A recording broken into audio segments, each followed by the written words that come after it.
How to create payment link on Revolut. Hello everyone, welcome back to the channel, and in this video I'm going to show you how you will be able to create a payment link on Revolut. So the steps are quite simple, so make sure to follow along till the very end of this video and follow all these steps which are required.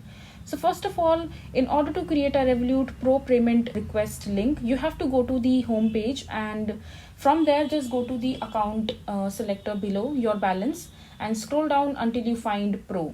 And after that, tap on new scale and then choose payment link. Fill the amount and currency and the description of your choice. Then click on continue. There your link will be created and you can share the link with your customers. For this process, you need to have a Revolut Pro account to use this feature. If you don't have one, then you have to create a Pro account. You cannot use the personal payment link to accept commercial payments for your customers. If you do so, Revolut will revert the payment and they might also deactivate your account. So make sure before you create or send a payment link request, you need to have a Pro account for Revolut.